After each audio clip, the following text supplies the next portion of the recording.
Hello everyone, मैं हूं अभिषेक गुप्ता और आप सभी का गेट एकेडमिक प्लस में स्वागत है। तो आज का लेक्चर बहुत इंपॉर्टेंट होने वाला है बिकॉज आज के लेक्चर में हम क्या करने वाले हैं, न्यूमेरिकल सॉल्व करने वाले हैं। ठीक है, आपका modification of the gas power plant में हमने जो भी चीज़ें देखी हैं उसके बेस्ड ऑन हमने क्या करने वाला है, यहाँ पर न्यूमेरिकल सॉल्व करने वाला है। ठीक है, जो आपके एग्जाम पॉइंट ऑफ व्यू से बहुत इंपॉर्टेंट है। क्लियर, किस पॉइंट पर हमको ध्यान देना है, किस पॉइंट पर आप फंसेंगे, ये सारी चीज़ें मैं यहाँ पर क्लियर कराने वाला हूँ। तो आप एक काम कीजिए, जितने भी लेक्चर हुए हैं उसको एक बार और देखिए और रिवाइज कीजिए और जो नोट्स बना होगा उसको आपके पास रखिए। ठीक है, छोटा छोटा चीज़ें यहाँ पर देखने लायक है। अगर आप किसी चीज़ पर मिस्टेक करेंगे, माइनस का प्लस करेंगे तो आपका आंसर डेफिनेटली रॉन्ग आएगा। तो हर पॉइंट को बारीकी से देखने वाले हैं। ठीक है, चलो फिर स्टार्ट करते हैं हम लोग गैस पावर प्लांट का numerical with regenerative, reheating and intercooler का कॉम्बिनेशन। ठीक है, तो स्टार्ट किया जाए। देखते हैं फर्स्ट क्वेश्चन मैं क्या लेके आया हूँ। Numerical based on air standard Brayton cycle with regenerative and reheater cycle. मैंने यहाँ पर हेडिंग दे दिया है कि रीजनरेटिव एंड रीहीटर का क्वेश्चन सॉल्व करने आ रहे हैं, लेकिन आपको क्वेश्चन को रीड करने के बाद ही समझ आएगा कि रीहीटर रीजनरेटिव है या फिर रीहीटर इंटरकूलर है। समझ आ रहा है क्या बोलना चाह रहा हूं? तो आप सबसे पहले आपको केयरफुली क्वेश्चन को रीड करना होगा। ठीक है, वहां से हम जितने भी डेटा आउटपुट निकाल सकते हैं उसके बाद हम क्या करेंगे, उसको कैसे इंप्लीमेंट करेंगे ये देखने वाले हैं। ठीक है, तो बहुत ही आपको केयरफुली इस क्वेश्चन को पढ़ना होगा क्योंकि कुछ जो आपका वर्ड है क्वेश्चन को चेंज कर देते हैं। ठीक है, तो स्टार्ट करें, चलो देखते हैं। अभी आप लोग ये देखिए कि क्वेश्चंस में क्या हो रहा है। ठीक है, आप ये मत देखिए कि आपको हेडिंग दिया हुआ है कि रीजनरेटिव रीहीटर है। आपको क्वेश्चन पढ़ के समझना है कि रीजनरेटिव रीहीटर है या फिर रीजनरेटिव इंटरकूलर है। ठीक है, तो हम देखते हैं यहाँ पर क्वेश्चन में क्या कह दिया। तो देखिए मैं क्वेश्चन रीड कर रहा हूं, आराम से पढ़िएगा। ठीक है, in air open in an open gas turbine plant. पहला क्वेश्चन आपको ये पता चल गया कि गैस टरबाइन प्लांट का क्वेश्चन है। ठीक है, the pressure ratio through which air at 15 degree Celsius is compressed is 14। ये दिया हुआ आपको, कंप्रेस्ड इज 14। तो प्रेशर रेशियो क्या दिया आपको दिया है क्वेश्चन में 14। ठीक है, कौन से एयर को कंप्रेस कर रहे हैं हम लोग, 15 डिग्री सेल्सियस वाले एयर को कंप्रेस करने वाले हैं। तो ये पॉइंट जो मिला है 15 degree, that is initial case, है ना। क्या होगा आपका इनिशियल केस, इसको हम कंप्रेस करेंगे कब तक, 14 प्रेशर रेशियो तक। यहां तक मेरे ख्याल से आपको पॉइंट क्लियर हो गया होगा। दो पॉइंट मिला है, इनिशियल टेम्परेचर 15 डिग्री सेल्सियस और कंप्रेसर रेशियो क्या दिया है आपको, सॉरी प्रेशर रेशियो कितना दिया है, 14। आगे पढ़े, the same air is then heated to a maximum permissible temperature of 1300 degree Celsius. तो ये क्या दिया आपको, maximum temperature of the cycle. Third point मिल गया मेरे को, maximum temperature of the cycle. And first point मिला हमको minimum temperature of the cycle, pressure ratio और maximum temperature of the cycle. यहां तक हमको मिल गए। आगे देखिए, first in a heat exchanger which is 75 efficient. अब बात आ गई भाई, क्या आ गई यहाँ पास, हीट एक्सचेंजर। अब हीट एक्सचेंजर लगने का मतलब ये है, पहला पॉइंट हमें यहाँ पर समझ आ गया, रीजनरेशन की बात हो रही है। किसकी बात हो रही है, रीजनरेशन की बात हो रही है। And then in the combustion chamber, okay, the same air at 1300 degree Celsius is expanded in the two stage such that the expansion work is maximum, कहने का मतलब यहां पर क्या हो रहा है, 2 स्टेज टरबाइन वर्क हो रहा है। ठीक है, आगे देखते हैं और क्लियर हो जाएगा। The air is reheated to 1300 degree Celsius after the high pressure stage. तो ये कौन सा कंडीशन मिल गया आपका, रीहीटर। तो कॉम्बिनेशन ऑफ रीजनरेटिव या फिर रीजनरेटर एंड रीहीटर का कंडीशन दिया हुआ है। यहां तक क्लियर हुआ। Then determine first the cycle thermal efficiency, work ratio, net shaft work per KG of air, आपको ये फाइंड आउट करना है। और क्वेश्चन में क्या दिया हुआ है, the isentropic efficiency may be assume to be 85% and 86% for the compressor and turbine. तो क्या मिला आपको, आइसेंट्रोपिक एफिशिएंसी फॉर कंप्रेसर और टरबाइन दिया हुआ है। इसका मीनिंग क्या है, क्वेश्चन किस बेस पर है, एक्चुअल साइकिल के बेस पर है। क्या मिला आपको, actual cycle. Okay, then calculate the flow rate of air for output of 240 megawatt. आपको क्वेश्चन दिया, आउटपुट कितना दिया है, 240 मेगावाट।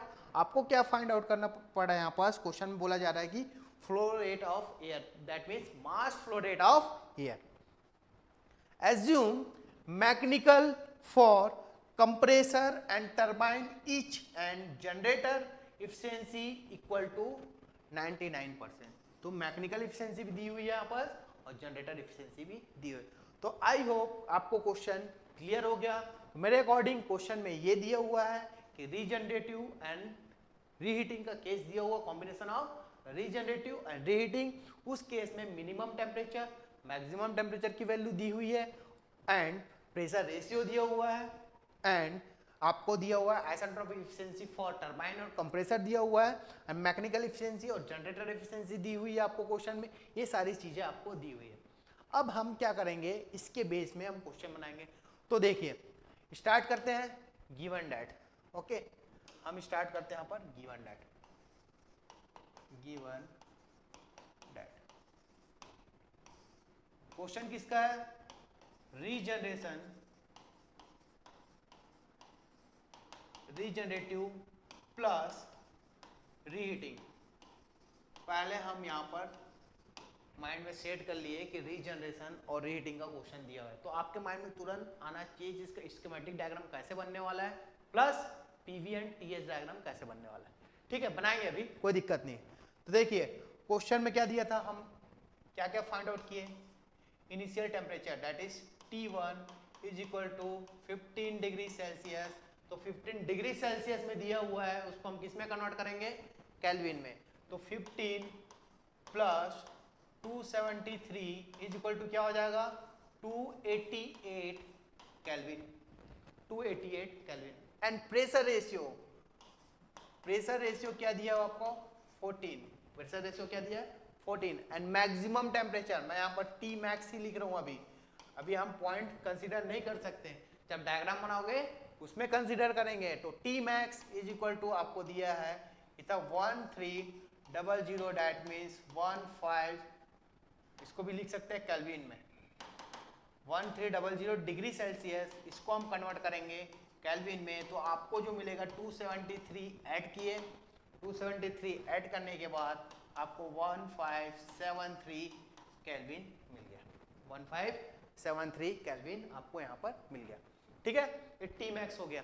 और क्वेश्चन में क्या दिया था, देखिए टी मैक्स की वैल्यू दी हुई है 14 दे दिया हुआ है आपको, ये दिया हुआ है मैकेनिकल एफिशिएंसी। अच्छा, आप मेरे को बताइए 85% और 86% किसका आइसेंट्रोपिक एफिशिएंसी है। तो 85% किसका है, आपका कंप्रेसर का, और टरबाइन का क्या है आपका 86%। ओके, तो टरबाइन का क्या मिला आपका, isentropic efficiency for compressor is equal to 85% and isentropic efficiency for turbine 86%। ठीक है, mechanical efficiency for turbine and compressor and generation efficiency is equal to 0.99। कहने का मतलब 99% आपको यहाँ पर क्वेश्चन में दिया हुआ है। मास फ्लो रेट निकालने के समय डब्ल्यू नेट की वैल्यू दी हुई है आपको 240 मेगावाट। ठीक है, इस केस में हमको मास फ्लो रेट निकालना है। और क्वेश्चन में क्या डिटरमाइन करना है बताइए मेरे को, determine first thermal efficiency of the plant, okay, second W net and third work ratio. ये आपको क्वेश्चन में दिया हुआ है, ये आपको क्वेश्चन में दिया हुआ है। ठीक है, समझ आ गया। ओके, क्वेश्चन से हम लोग आउटपुट निकाल लिए, क्या क्या आपको फाइंड आउट करना है। तो देखिए फर्स्ट ऑफ ऑल आप ड्रॉ करेंगे rough diagram for regeneration and reheating का। ओनली रफ डायग्राम बनाना है, शॉर्टकट में छोटा सा डायग्राम आप बना लीजिए। ओके, तो रफ डायग्राम मैं बनाना चाहूँ तो देखिए मैं फास्ट बनाने वाला हूँ रफ डायग्राम। कौन सा केस है? रीजनरेशन और रीहीटर। ठीक है, तो रीहीटर के का कंसेप्ट क्या है? 2 टरबाइन के बीच में हम लोग रीहीटर लगा रहे हैं, तो ये हो जाएगा आपका कंप्रेसर।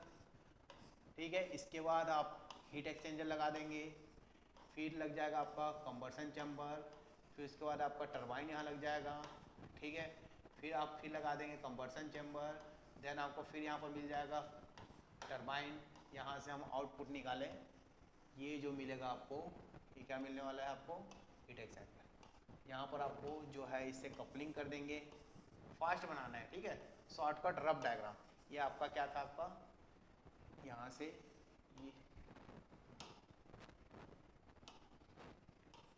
ये हो जाएगा आपका आउटपुट एटमॉस्फेयर में। ठीक है, ये आपका एटीएम, ये आपका रफ डायग्राम। पॉइंट दे दिए, पॉइंट देंगे, that is point number 1, compressor number 1। यहाँ पर हमने वर्क कंज्यूम किए। ठीक है, दैट इज पॉइंट नंबर 2। इसको पॉइंट नंबर 3 दे सकते हैं। ये हीट एक्सचेंजर हो जाएगा, एक कंबर्सन चैम्बर नंबर 1 हो जाएगा। ठीक है, यहाँ पर पॉइंट नंबर 4, ठीक, that is point number 5, turbine number 1 हो जाएगा। Combustion chamber number 2, that is point number 6, turbine number 2। यहाँ से टोटल डब्ल्यू नेट निकाल देता हूँ मैं। ठीक है, W net is equal to W T minus W C. हम पॉइंट नंबर इसको 7 देंगे और ये पॉइंट नंबर 8 देंगे। यहाँ तक बेसिक क्लियर। आप बेसिक रफ डायग्राम बना लेना। ठीक है, इसके अकॉर्डिंग मैं यहाँ पर टीएस डायग्राम बनाऊंगा। क्या बनाऊंगा यहाँ पर? TS diagram. ये इंपॉर्टेंट है, अच्छे से समझिएगा। ठीक है, टीएस डायग्राम क्या होने वाला है, ये इंपॉर्टेंट है टीएस डायग्राम। ठीक, कितने प्रेशर लाइन बनने वाले हैं हम लोग देखे थे वहां पर जब डेरिवेशन किए तो 3 प्रेशर लाइन। ये फर्स्ट, ये इंटरमीडिएट प्रेशर और ये मिनिमम प्रेशर। ये हो जाएगा पी मीन, ये हो जाएगा पी इंटरमीडिएट और ये हो जाएगा आपका पी मैक्सिमम। प्रोसेस 1 to 2 क्या था आपका? कंप्रेसर। तो यहाँ पर हम कंप्रेसर वर्क बना लेते हैं। ये हो जाएगा आपका 1 to 2। ठीक है, 2 to 3 कुछ अमाउंट ऑफ हीट एडिशन हुआ, दैट इज पॉइंट नंबर 3 हो जाएगा। Then that is point number 4 मिल जाएगा आपको, 4 to 5 हो जाएगा। देन परफेक्ट रीहीटिंग के केस में आपको point number 5 that is point number 6 मिल जाएगा। देन 6 to 7 ये हो जाएगा आपका 6 to 7। ठीक, 7 to 8 आपको यहाँ पर कुछ मिल जाएगा पॉइंट नंबर 8। ठीक है, तो मैं फास्टली मैं डायग्राम बना दिया टीएस। तो पेपर में अगर क्वेश्चन आएंगे तो आपको डायग्राम बनाना इंपॉर्टेंट है। ठीक है, सेमेस्टर एग्जाम में इंपॉर्टेंट है। एक्चुअल का केस है तो चेंजेस कहाँ कहाँ आने वाले हैं? 1 2 हो जाएगा 2 dash, that is a 2 dash. And 4 2 क्या हो जाएगा? 5 डैश, 4 2 5 डैश एंड 6 2 7 डैश। ये आपका डायग्राम बन गया। ठीक है,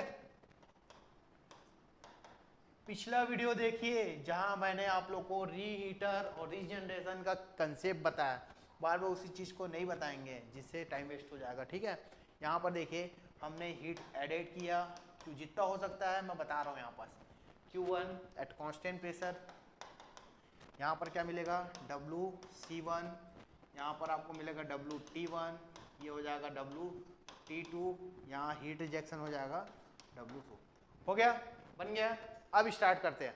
अब मेन मोटो देखिए, क्वेश्चन बनाने के लिए जो भी चीज़ आपको फाइंड आउट करने के लिए बोला गया है क्वेश्चन में, तो फर्स्ट ऑफ ऑल आप डिटरमाइन करेंगे सभी पॉइंट पर टेम्परेचर। क्या डिटरमाइन करेंगे? सभी पॉइंट पर टेम्परेचर की वैल्यू फाइंड आउट करेंगे। तो चलिए स्टार्ट करते हैं हम लोग। पॉइंट नंबर 1 से 2 जाएंगे। तो प्रोसेस 1 to 2। देखिए प्रोसेस 1 to 2 क्या है, आराम से जाइएगा। ठीक है, अब आपका पॉइंट आ गया। पॉइंट नंबर 2 का टेम्परेचर कैसे फाइंड आउट करते हैं?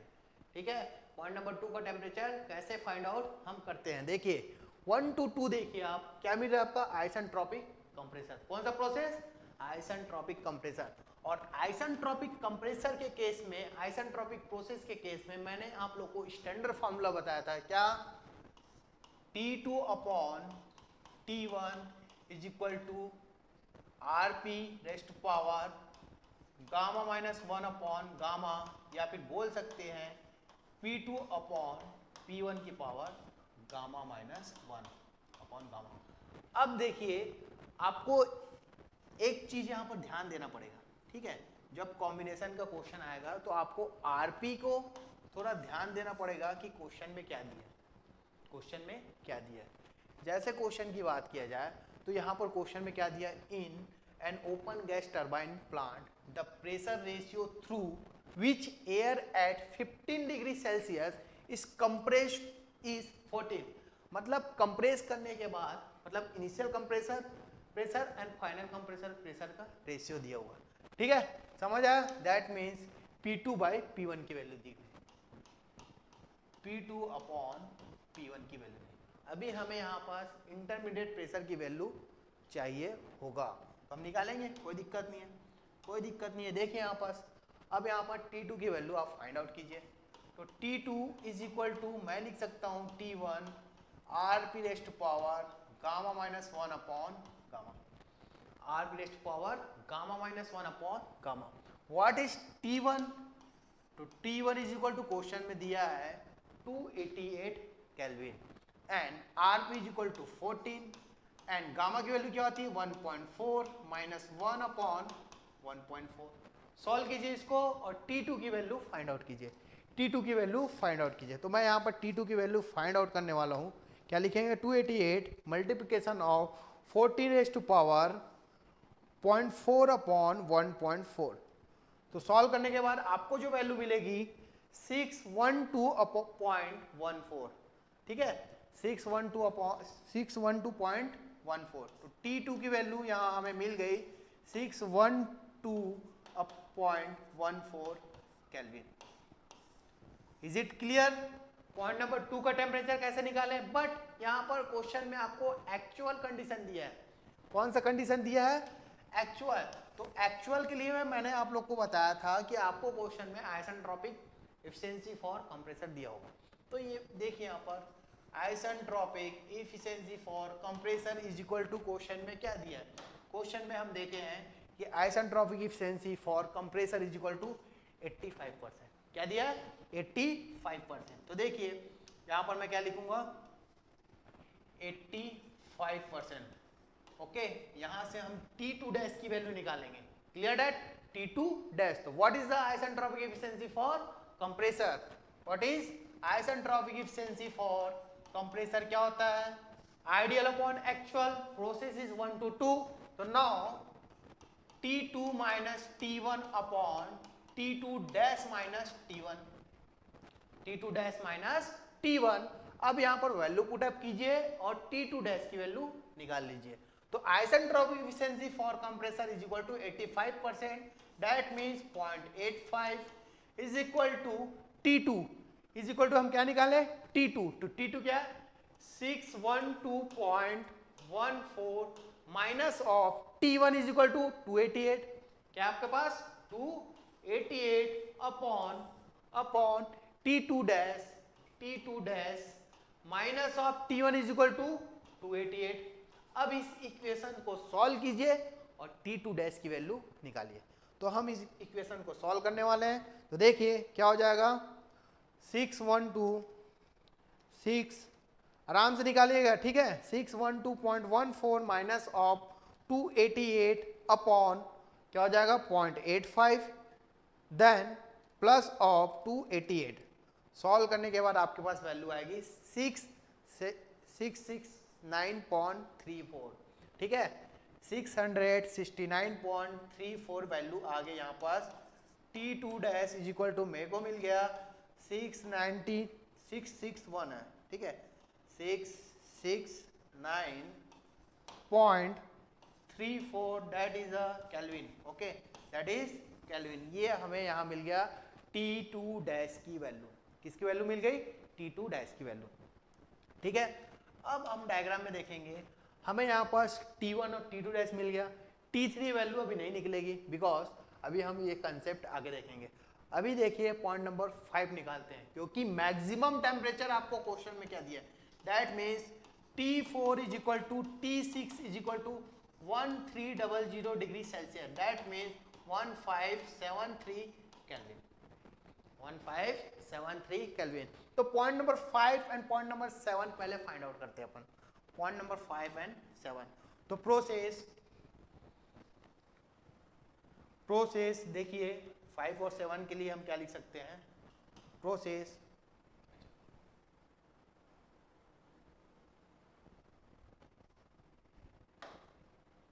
प्रोसेस 4 to 5, देखिए डायग्राम में 4 to 5 क्या है आपका, आइसेंट्रोपिक एक्सपांशन। कौन सा प्रोसेस है, आइसेंट्रोपिक एक्सपांशन। और आइसेंट्रोपिक प्रोसेस के लिए मैंने आप लोग को बताया था क्या, standard formula T4 upon T5 is equal to P4 upon P5 raise to power gamma minus 1 upon gamma. Okay, तो मैं यहां लिखना चाहूंगा T4 upon T5 is equal to P4 upon P5 की power gamma minus 1 upon gamma. But यहां पर P4 की value known है क्या, आपको क्वेश्चन में P4 की वैल्यू दी है क्या, ये इंटरमीडिएट प्रेशर है, क्या है आपका इंटरमीडिएट प्रेशर। तो देखिए एक चीज देखिए यहाँ पास, हमको इंटरमीडिएट प्रेशर फाइंड आउट करना है, that means P4 is equal to P intermediate, यही है कि P3 इज इक्वल टू है, अच्छा P4 is equal to P max है और P5 is equal to P intermediate है। तो यहाँ देखिए ये हो जाएगा आपका P max that is 14 and P intermediate क्या है आपका फाइंड आउट करना है, दैट मीन्स P5 की वैल्यू। तो परफेक्ट रीहीटिंग का केस हमें पता है, क्या पता है, perfect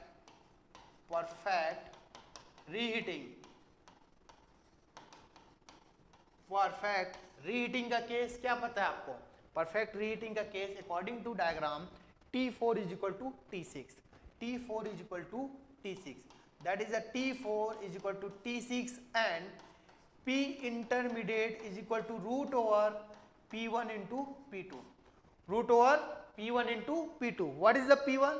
P1 is equal to 1 bar and P2 is equal to 14 bar. तो आप यहाँ से निकाल सकते हैं P intermediate, तो 1 into 14, तो root over 14 is equal to क्या होगा देखिए, roots of 14 is equal to आपको मिल गया यहाँ पास 3.74 बार, 3.74 बार। तो ओके, तो आपको यहां पर समझ आ गया कि P4 क्या रखना है, P4 रखेंगे हम P इंटरमीडिएट और P5 इज इक्वल टू क्या लिख सकते हैं, P मैक्सिमम, है ना, P मैक्सिमम, अच्छा यही है, P4 is equal to P max और P5 is equal to P intermediate. तो देखिए यहां पर हम क्या लिख सकते हैं, ये हो जाएगा आपका P max upon P intermediate, ठीक है। तो आपको क्वेश्चन पर यही ध्यान देना है कि प्रेशर रेशियो क्या लेने वाला है। अगर आप यहाँ पर डायरेक्ट 14 लिख देते हैं तो आपका आंसर 100% गलत हो जाता, तो आपको P इंटरमीडिएट की वैल्यू यहाँ पर नोन होनी चाहिए, गामा माइनस 1 अपॉन गामा, ठीक है। तो देखिए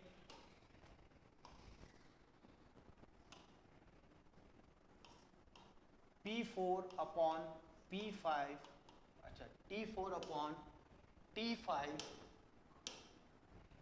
T5 is equal to P max upon P intermediate की power gamma minus 1 upon gamma. यहाँ मेरे को T5 की वैल्यू फाइंड आउट करनी है, यहाँ हमें क्या किसकी वैल्यू फाइंड आउट करनी है, T5।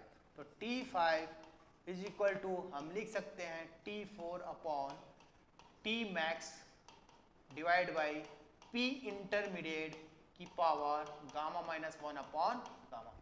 Is it clear? Okay, what is the T4? तो T4 हमें क्वेश्चन में दिया है 1573 upon P max 14 and P intermediate क्या मिला आपको 3.74 raise to power 1.4 minus 1 upon 1.4। इस इक्वेशन को सॉल्व कीजिए और T5 की वैल्यू फाइंड आउट कीजिए। इस इक्वेशन को सॉल्व कीजिए आप और T5 की वैल्यू फाइंड आउट कीजिए। तो देखिए 1573 अपॉन इन ब्रैकेट क्या हो जाएगा आपका 14 डिवाइड बाई 3.74 की पावर 0.4 अपॉन 1.4। तो सॉल्व करने पर आपको वैल्यू मिलेगी 1078.8 1078.8 केल्विन। यहां हमें T5 की वैल्यू मिल गई। किसकी वैल्यू मिल गई? T5। अब T5 मिल गया आपको, तो T5 मिल गया है तो आपको किसकी वैल्यू और चाहिए होगी? T5 dash. तो इस कंडीशन के लिए आपको नोन होना चाहिए isentropic efficiency for turbine is equal to क्या? इज इक्वल टू क्या?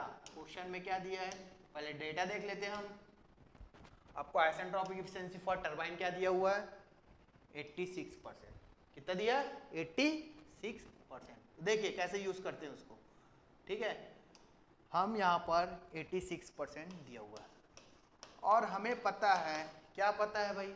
Isentropic efficiency for turbine is equal to क्या होता है? Actual upon ideal. तो actual upon ideal in case of 4 to 5 T4 minus T5 upon T4 minus T5। Actual upon ideal that means T4 minus T5 dash upon T4 minus T5। तो 86% that means 0.86। इस equation से आप T5 dash की value find out कर सकते हैं। What is T4? 1573 minus T5 dash upon T4 is equal to again 1573 minus T5 is equal to क्या मिला आपको? 1078.8। इस इक्वेशन को सॉल्व कीजिए और T5 की वैल्यू फाइंड आउट कीजिए। तो सॉल्व कीजिए आप। 1573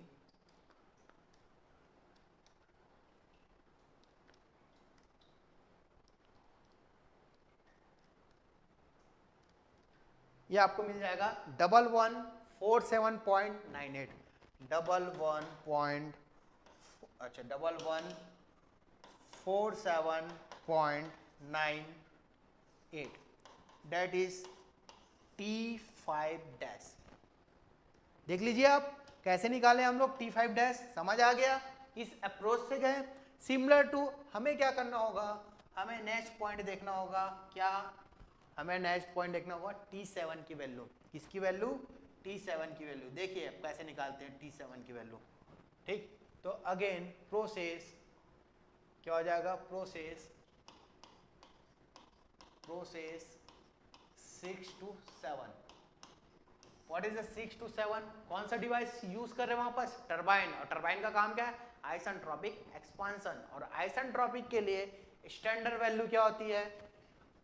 T6 upon T7 is equal to P6 upon P7 raised to power gamma minus 1 upon gamma. What is the P6 and P7? अब यहां पर फिर कंफ्यूज नहीं होना है आपको। P6 is equal to P intermediate. क्या दिख रहा है डायग्राम पे आपको?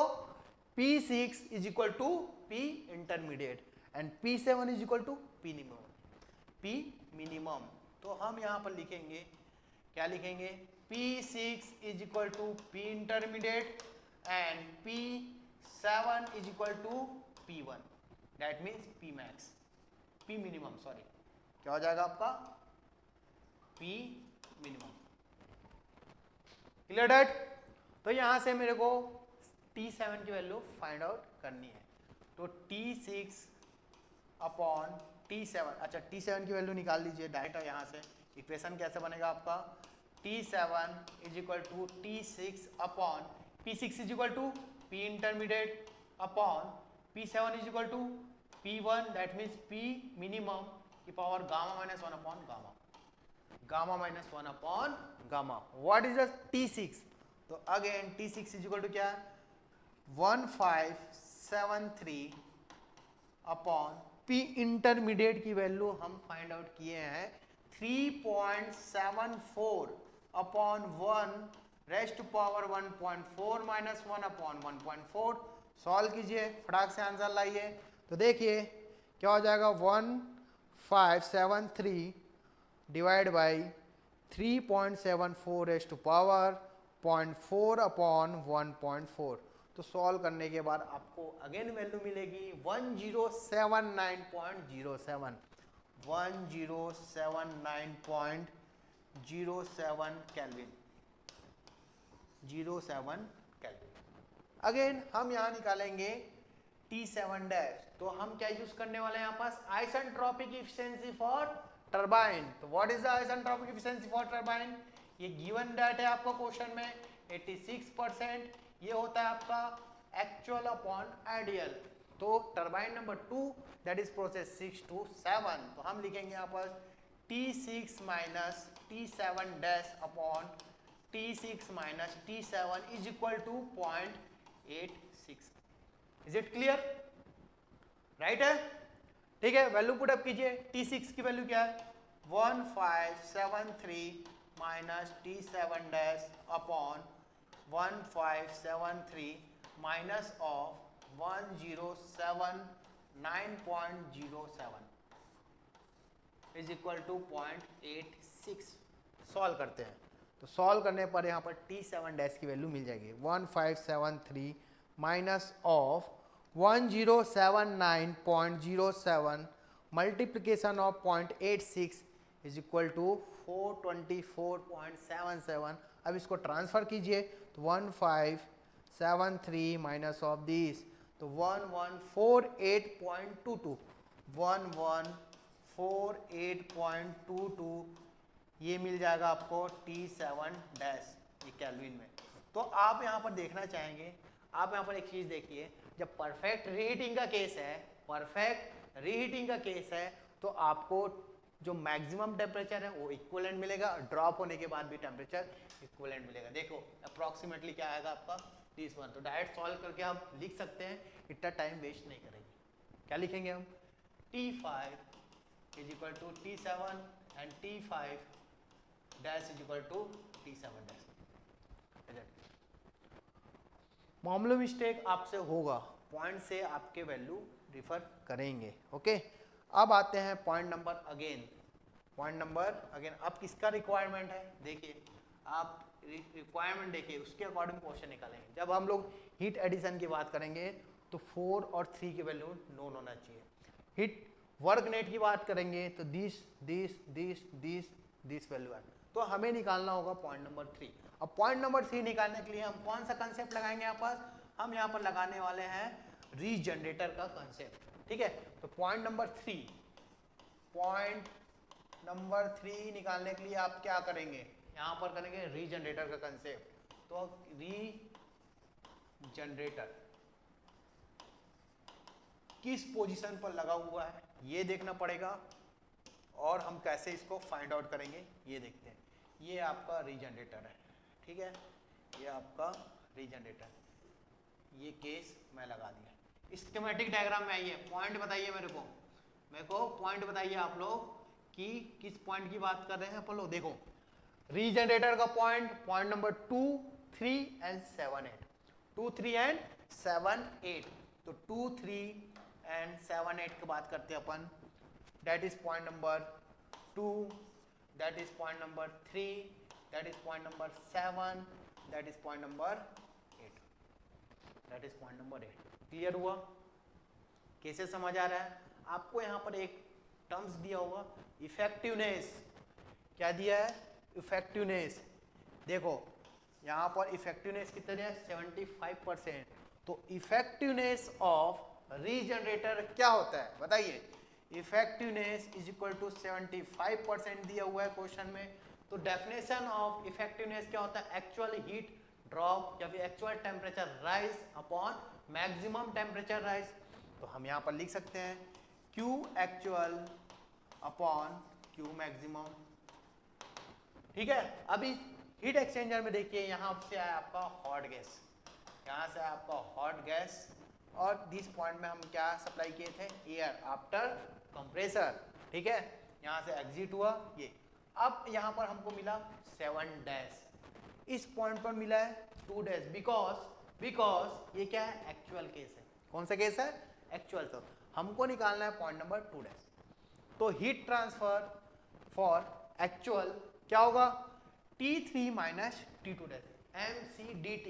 बाकी चीजें कैंसिल हो जाएगी, टेम्परेचर के फॉर्म में हम डायरेक्ट लिख सकते हैं T3 minus T2 dash, T3 minus T2 dash. और मैक्सिमम की बात करोगे, सभी टेम्परेचर में जो मैक्सिमम और मिनिमम टेम्परेचर उसको हम लोग माइनस कर देंगे।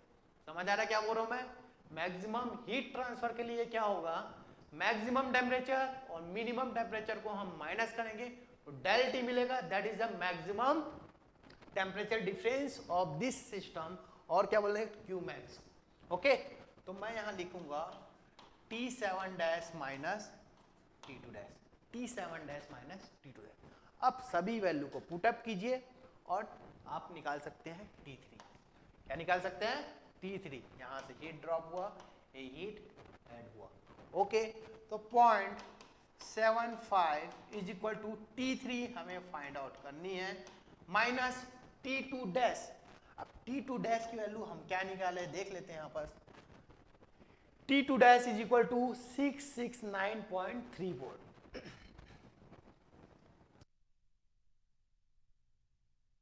669.34, 669.34, 669.34 अपॉन T7 डैश।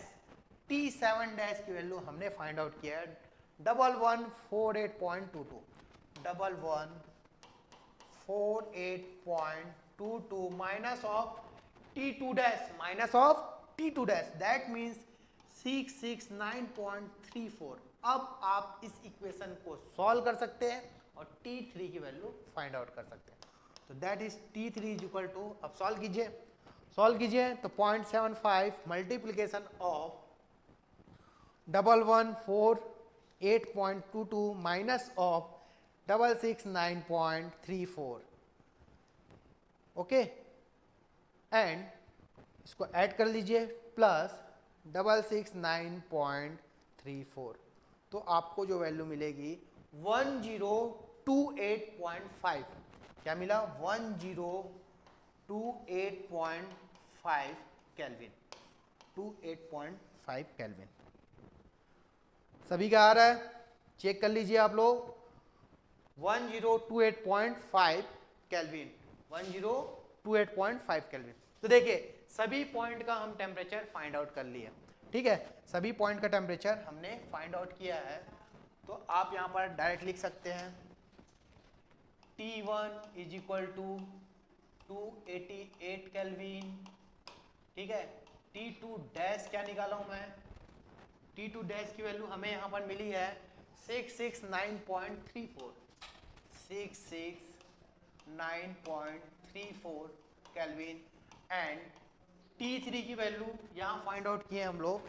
T3 की वैल्यू क्या फाइंड आउट किए, 1028.5 kelvin, and T4 that is the maximum temperature, that is maximum temperature. आप डायग्राम में देखिए, मैक्सिमम टेम्परेचर कौन सा है, ठीक है, ये मिल गया T4 और T6 जो क्वेश्चन में आपको दिया हुआ है, T4 एंड T6 जो क्वेश्चन में आपको दिया हुआ है।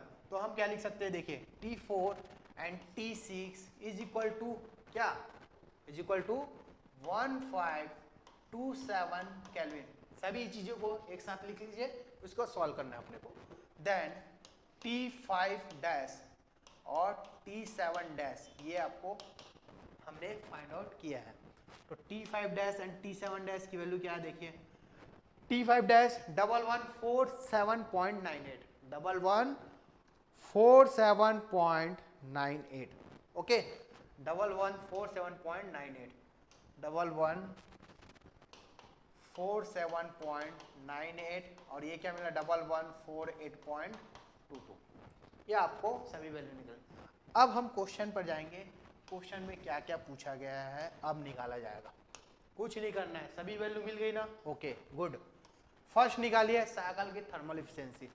इसके पहले आपको निकालना पड़ेगा ये नेट सॉफ्ट वर्क पावर पर केजी, ठीक है। तो हम थर्मल इफिशिएंसी की बात करते हैं।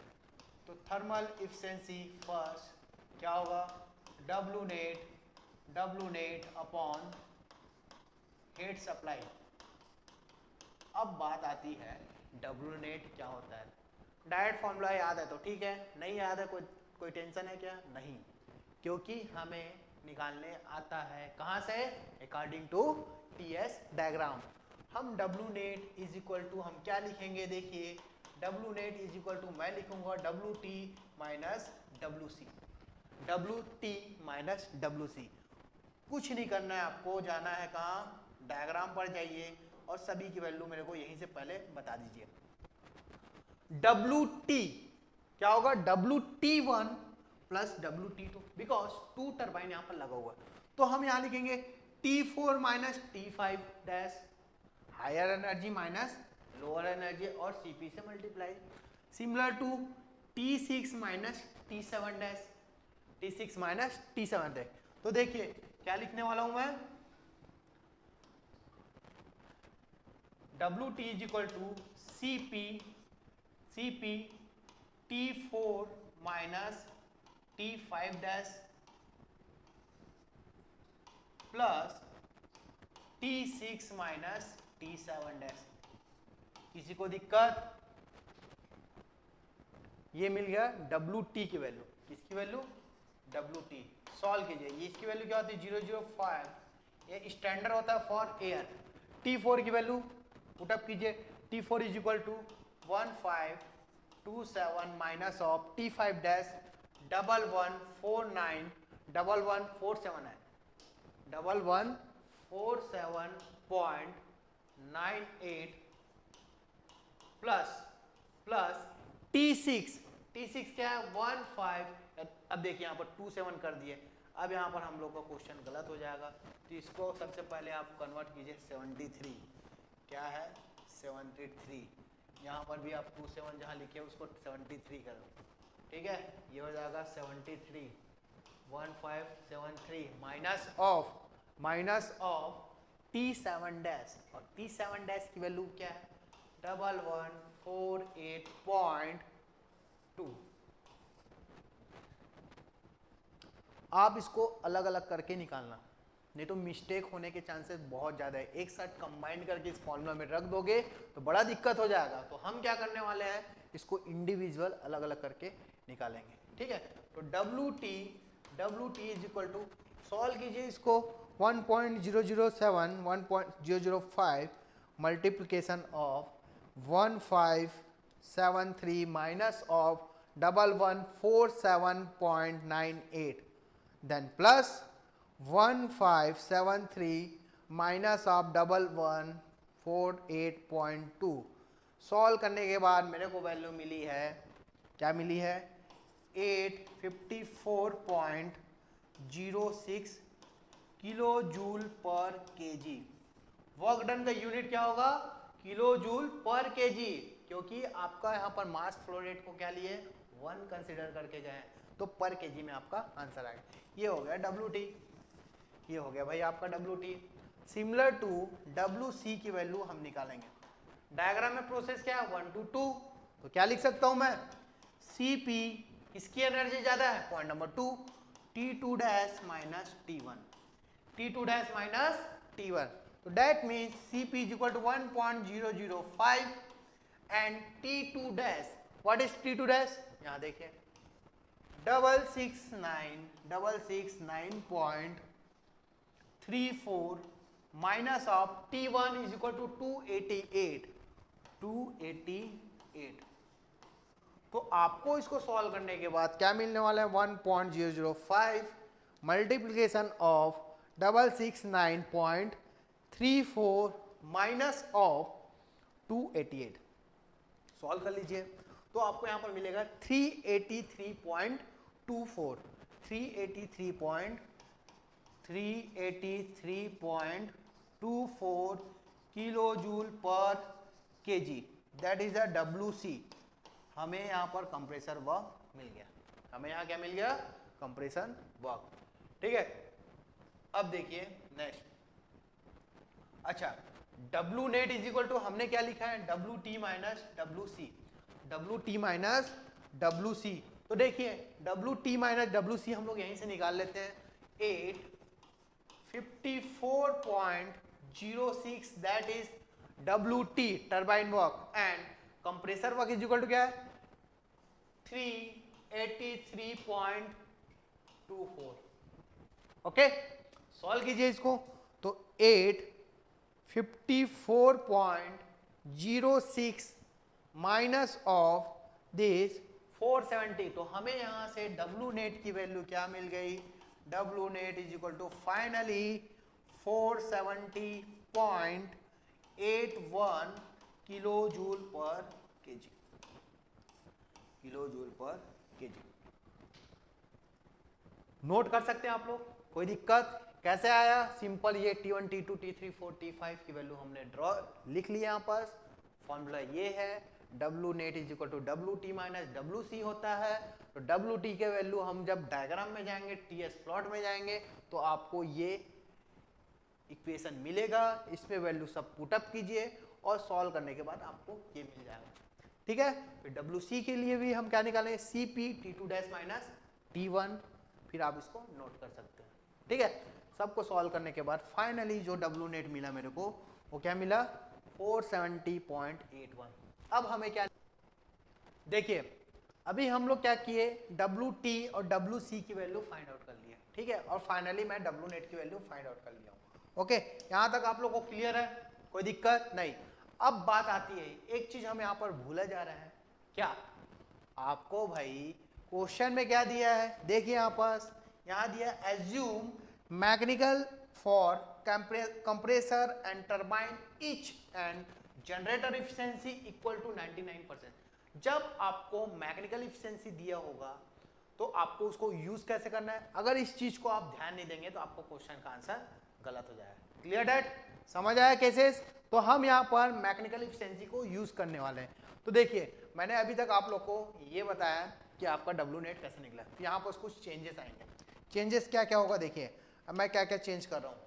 फर्स्ट, डब्लू टी जहां वैल्यू आई है वहां हम क्या करेंगे, मैकेनिकल एफिशिएंसी को मल्टीप्लाई कर देंगे।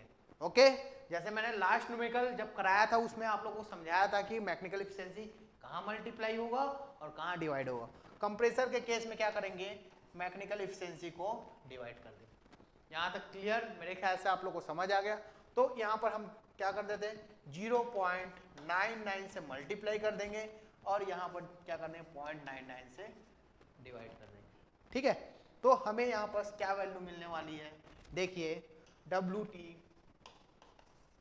टी इज इक्वल टू क्या लिखूंगा, W T is equal to क्या लिख सकते हैं, क्या लिख सकते हैं हम 854.06 मल्टीप्लाई बाई 0.99। तो देखिए आपके पास जो वैल्यू आई 845.51, 845.51, तो डब्लू टी की वैल्यू आ गई 845.51। यूनिट क्या होगा आपका, kilo joule per KG, kilo joule per KG. Okay, अब हम यहाँ पर डब्लू टी की वैल्यू बात करेंगे, डब्लू सी की बात करेंगे, तो हमें यहाँ पर मिलेगा, हम जो वैल्यू आया उसको हम मैकेनिकल एफिशिएंसी से डिवाइड करेंगे। तो mechanical efficiency 853.24 divide by 0.99 is equal to आपको वैल्यू मिली 387.11, 387.11 किलो जूल पर केजी। तो W net is equal to क्या होगा, W T minus W C, that means 845.51 minus of 387.11, 387.11। Solve करो इसको, तो 845.51 माइनस ऑफ दिस, तो 458.39, ये अभी आपको मिला डब्लू नेट है ना, kilo joule per KG. But अभी भी आपको एक चीज और डाउट है, क्या कि सर जनरेशन एफिशिएंसी को क्या करेंगे, तो मैंने आप लोग को बताया था जब आपका डब्लू नेट टोटल निकल जाएगा तो लास्ट में क्या मल्टीप्लाई करेंगे, जनरेशन इफिशिएंसी। तो डेट मीन्स ये हो जाएगा 458.39 multiplication of generation efficiency is equal to 458.39 multiply 0.99। तो हम मल्टीप्लाई कर देंगे यहाँ पर 0.99 का, तो यहाँ पर जो finally 453.81 kilo joule per KG आपको क्या मिल गया, डब्ल्यू नेट की वैल्यू मिल गई। आपको क्या मिल गया, डब्ल्यू नेट की वैल्यू मिल गई। ठीक है, डब्ल्यू नेट की वैल्यू। अब हम निकालेंगे second heat supply, because thermal efficiency चाहिए आपको, तो सेकंड हम निकालेंगे हीट सप्लाई। तो हीट सप्लाई के लिए आप जाएंगे कहाँ, डायग्राम में Q एडेड की वैल्यू क्या होगा।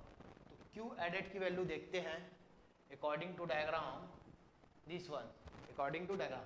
तो आपने हीट एडेड कहाँ का किस किस पॉइंट पर किए, एक किए 4 to 3 और एक हो गया आपका 6 to 5। 4 to 3 एंड 6 to 5 कहने का मतलब क्या होगा, process 3 to 4 and 5 to 6। Okay, 3 to 4 and 5 to 6, 3 to 4 and 5 to 6, that means Q1 plus Q2 3 to 4 Cp into T4 minus T3 plus Cp 5 to 6 T6 minus T5। सबकी value put up कर दो आप, सबकी वैल्यू पुटअप कर देते हैं। तो Cp की 1.005 सभी से कॉमन निकल गया।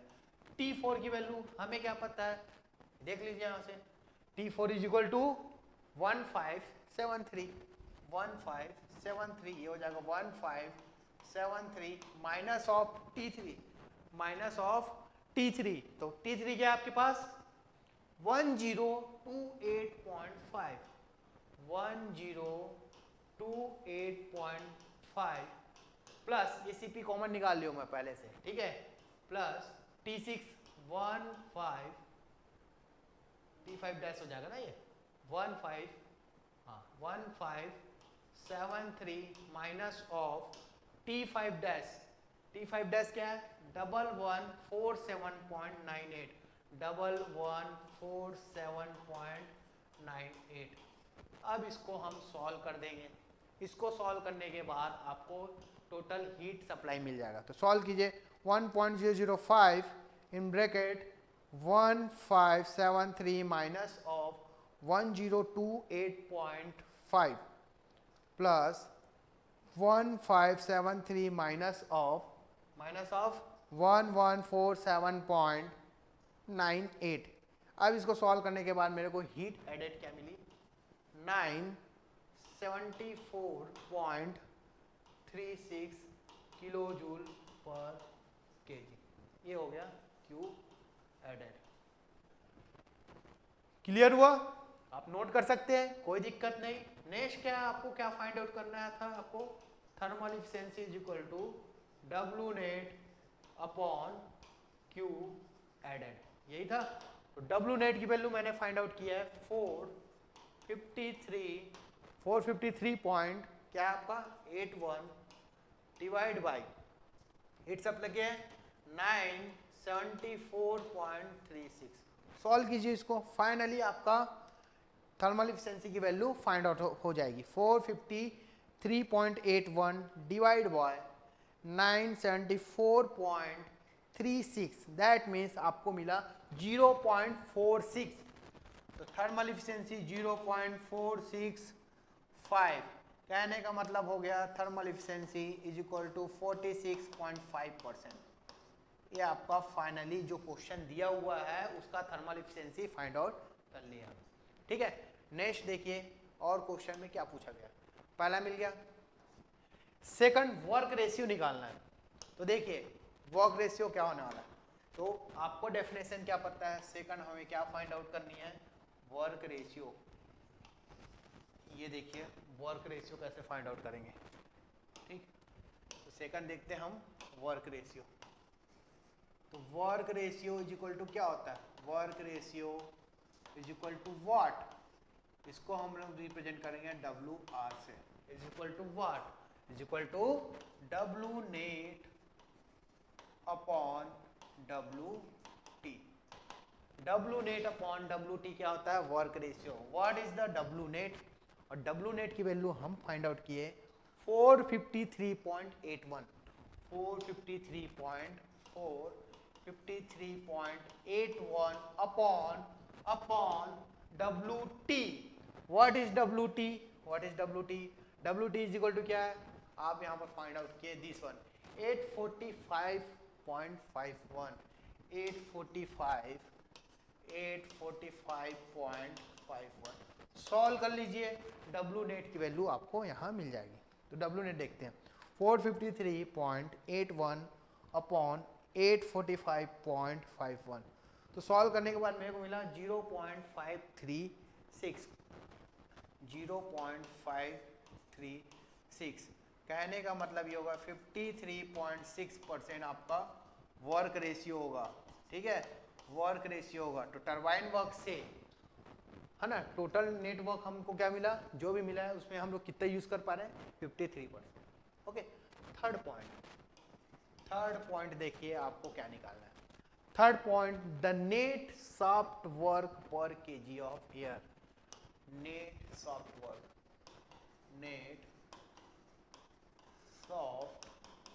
Work per KG of air. That means W net की वैल्यू आपको पूछा जा रहा है। तो डब्लू नेट की वैल्यू मैं क्या फाइंड आउट किया हूँ?